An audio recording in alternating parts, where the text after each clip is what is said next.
Karfe 88 agogon wato birnin tarayya Abuja, wanda ya daidai da karfe 8:30 wato agogon Mali, Nijar da kuma Burkina Faso. Za ku ji cewa a makwabciya Najeriya shirye-shiryen sun fara nisa. Rundunar tsaron Najeriya ta sama da ta ƙasa ta fito da kayan yaƙi domin mayar da martani akan ƙasar Amerika. Matuƙar ta kawo musu hari to za ta ɗauki mataki ƙaƙƙarfa. Ga kaɗai daga cikin makamai masu linzami da kuma ƙarfin soja wanda Najeriya ta mallaka, wanda ake kira da shi end of discussion, wato mana ƙarshen gardama ko kuma in ce raba gardama. Don Allah in dai wanga abu shi na za mu yaƙi da Amerika, don Allah amma ba su hankuri a yi sulhu. Don wagga nukiliya wallahi ko shago ba ta hushewa, ba ta tasowa. Kuma wallahi ko ga ciki an ka halba ma wagga nukiliya ba ka mutuwa. Don Allah in ma da ita mun kai kwanto, don Allah mu ba su ɗaya hankuri, tunun buka ba su hankuri. Ni dai wallahi ban shirya mutuwa ba.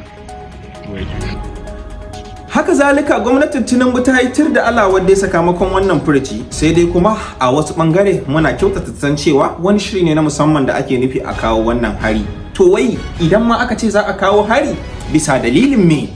An ce domin ana kashe Kiristoci. To kafin Amerika ta kawo harin, shin za a kwashe Kiristocin ne a yi da su a Amerika? A'a, suna nan a ƙasa a Nigeria.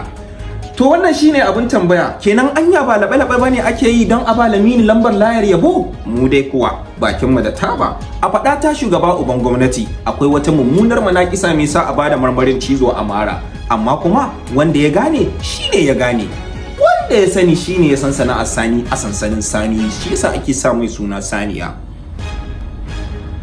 Shugaban ƙasar Nijar wato General Abdurrahman Chani ya bai da wani martani inda yake faɗan cewa ku barta ta harbo, babu wani makami da ya isa ya ratsu sararin samaniyar Nijar, kai ku ta ƙasa ne da ƙarfin soja da kuma izza, za mu murkushe shi mu kuma mai da shi toka. A shirye muke tsaf, wanda ya ce zai taɓa yan uwanmu za mu shiga yaƙi gadan-gadan da Amerika. Muna nan a cikin shirin ko ta kwana.